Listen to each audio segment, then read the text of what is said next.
میں گجرانوالہ مارکیٹ میں کھڑا تھا کہ میں ایک شخص کو دیکھا کہ اپنی جھکی ہوئی کمر پہ بڑھاپے کے باوجود اس نے بورا لادا ہوا ہے۔ کلات مارکیٹ میں نے اس کو دیکھا تو میں نے شناسائی تھی، کہا کہ بوڑھے ہو گئے آپ کام چھوڑ نہیں دیتے، تو وہ مجھے کہنے لگا کہ میری ابھی ایک بیٹی کے ہاتھ پیلے ہونے والے ہیں۔ تو میں وہاں رک کر کے، وہ تو گزر گیا لیکن میں سوچ میں دیر تک کھڑا رہا۔ میں نے کہا یہ باپ تو زندہ درگور کرتا تھا، اس کے دل میں پیار کس نے ڈالا؟ یہ بھائی تو بہن کو کاٹ دیتا تھا کہ کل میرا کوئی بہنوئی نہ کہلائے، یہ فیکٹری میں اوور ٹائم لگا رہا ہے، اس کے دل میں پیار کس نے ڈالا؟ یہ ماں تو گلا دبا دیتی تھی لیکن یہ لوگوں کے گھروں کے برتن مانج کر کے اس کے جہیز کی رقمیں بنا رہی ہے، اس کی چیزیں بنا رہی ہے، یہ اس کے دل میں یہ پیار کس نے ڈالا؟ تو جواب ایک ہی آیا اندر سے، یہ میلاد والے محمد عربی کا صدقہ ہے۔ تو یہ ایک دن کا محفل میلاد کیا، ساری زندگی بھی حضور کے نام پہ گزار دیں، حق کے شکر پہ بھی ادا۔ یہ ہماری خوش نصیبی، یہ ہماری فیروز بختی کہ ہم حضور کی امتی ہیں۔ یہ چھوٹا اعزاز ہے، انبیاء آرزویں کرتے گئے، دنیا منتظر رہی ہے۔ آپ تاریخ پڑھیں، زمانہ کوئی خط لکھتا رہا ہے، کوئی راستے میں کلی ڈال کے بیٹھا رہا ہے۔ نستورہ کی کہانی پڑھ دیں، بحیرہ کی کہانی ہر سیرت کی کتاب میں آپ کو ملے گی۔ اس نے اپنے مذہب کی کتابوں میں پڑھا تھا کہ حجاز سے شام کی جانب نبی آخر زمان سفر کریں گے، اس راستے میں کلی ڈال کے بیٹھ گئے۔ وظیفہ کیا ہے؟ روزانہ مکان کی چھت پہ چڑھتا ہے، حجاز کی جانب سے آنے والے قافلوں کی راہیں تکتا ہے۔ کسی دن تو وہ آئیں گے، خورش دے بدر را جو کب کو حمام کہ یک روز افتد ہمائے بدام۔ ایک دن مقدر جاگ پڑے، ہوا کیا کہ جو قافلہ شام کی جانب آ رہا ہے حجاز مقدس سے، اس قافلے کو دائیں بائیں والے درخت بھی سجدہ کر رہے ہیں۔ جلدی نیچے آ گیا، اپنے ماننے والوں کو کہا آج اس لشکر کی دعوت ہے، جلدی سے کھانا بنا دو۔ کھانا تیار کر دیا گیا، یہ پیغام بھیجا اہل قافلہ کو آج کھانا ہمارے ساتھ کھائیں۔ قافلے والے حیرت میں ڈوب گئے، ہم پہلے بھی گزرتے تھے، کبھی اس نے پوچھا بھی نہیں تھا۔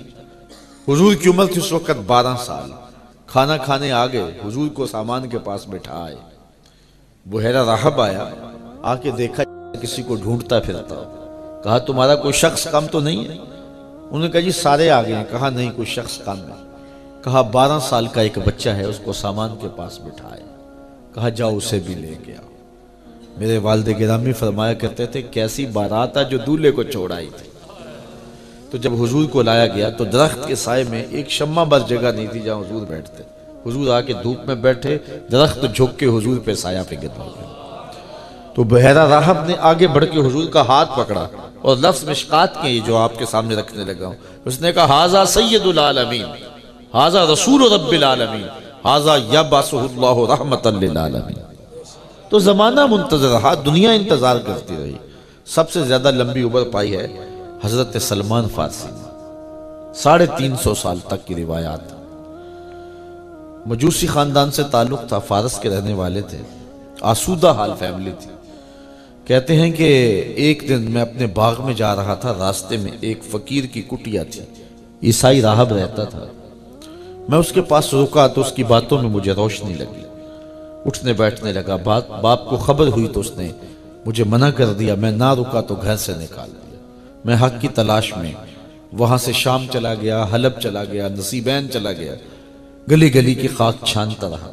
کسی نے میرے ماتھے میں روشنی دیکھی اور مجھے کہا تو غمودیہ چلا جا، وہاں ایک پادری رہتا ہے جو کتاب اللہ کا صحیح عالم ہے، تجھے روشنی مل جائے گی۔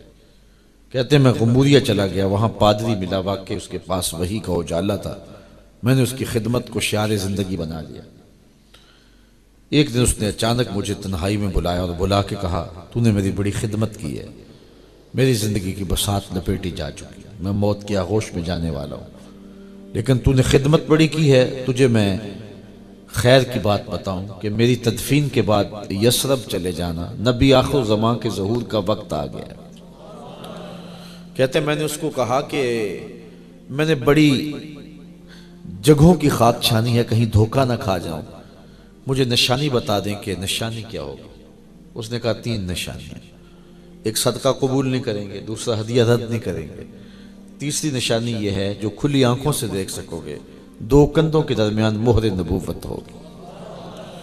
کہتے ہیں 2-4 دن کے بعد وہ واقعی انتقال کر گیا، میں نے اس کی تدفین کی۔ اس کے بعد میں حجاز کی جانب عازم سفر ہو گیا، میں چلا گیا مدینہ کی جانب۔ یثرب اس وقت نام تھا۔ راستے میں ایک قافلہ دکھائی دیا، میں دوڑ کے ان کے ساتھ شامل ہونا چاہا تاکہ میں بآسانی منزل پہ پہنچ پاؤں، لیکن ان قافلے والوں نے میرے ساتھ ظلم یہ کیا کہ مجھے پکڑ کے اپنا غلام بنا لیا، لیکن مہربانی یہ کی کہ جا کے بیچا مدینے میں۔ اقبال کہتا ہے تیری غلامی پہ صدقے ہزار آزادی۔ ایک یہودی نے مجھے خرید لیا اور اپنے باغ میں کام کاج پہ لگا دیا۔ میں نے کہا ٹھیک ہے، مجھے غلامی بھی قبول ہے، کبھی عرش پر کبھی فرش پر، کبھی ان کے در کبھی در بدر، غم عاشقی تیرا شکریہ میں کہاں کہاں سے گزر گیا۔ کہتے ہیں میرا مقصود تھا کہ میں اس نبی آخر زمان کو پالوں جو مدینے میں ہجرت کر کے آئیں گے۔ اس غموریہ کے پادری نے مجھے نشانیاں بھی بتائی تھی۔ کہتے ہیں میں کام کاج میں لگا تھا، ایک دن میں اپنے باغ میں کھجوریں توڑ رہا تھا کہ ہواؤں میں خوشبو پھیل گئی اور طالع البدر علینا کے نغموں کی صدائیں کانوں میں گونجنے لگی۔ میں سمجھ گیا مقصود آ گیا، میں نے چھلانگ لگائی اور دوڑ پڑا۔ میرے آقا نے سمجھا شاید غلام بھاگ گیا، دوڑ کے پیچھے سے پکڑ لیا۔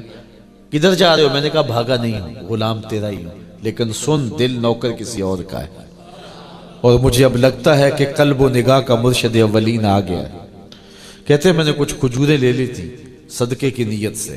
میں حضور کی خدمت میں حاضر ہوا، حضور ابھی مدینے نہیں آئے تھے، قباء میں ہی تھے۔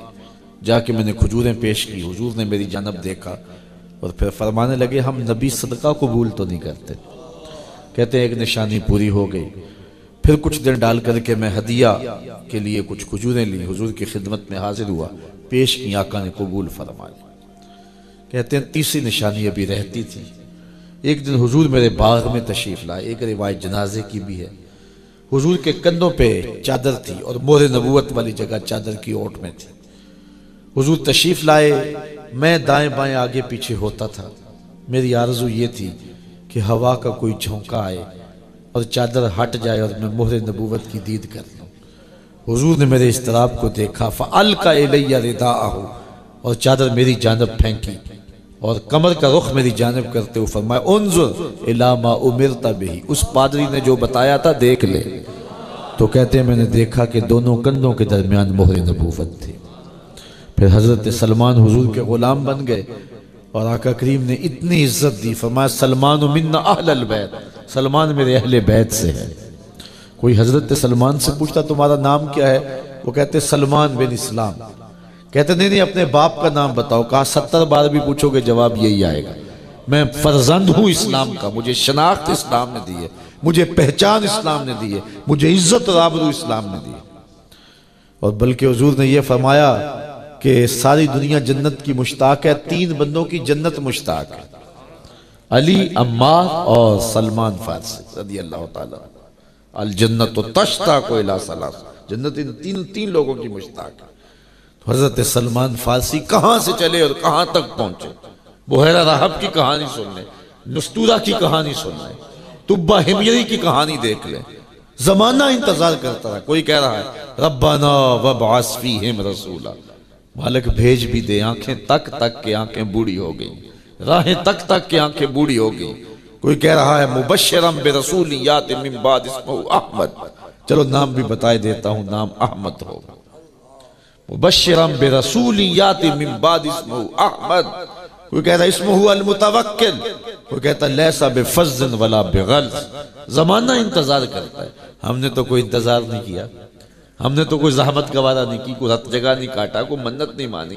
سوئے تھے مقدر جاگ اٹھا، آغوش مادر میں آئے، ہمارے والد صاحب مسجد سے مولوی صاحب کو بلا لائے، انہوں نے کان میں آ کے کہا مبارک کو تو حضور کا غلام بن کے آیا ہے، شاہوں سے ملا ہے نہ تونگر سے ملا ہے، اللہ کا عرفان اسی در سے ملا ہے، اوروں کو ملا ہے تو مقدر سے ملا ہے، مجھ کو تو مقدر بھی تیرے در سے ملا ہے۔ تو ایک دن کا، ایک شام کا، ایک رات کا محفل میلاد کیا، ساری زندگی حضور کے نام پہ گزار دیں، حق کے شکر پھر بھی ادا نہ۔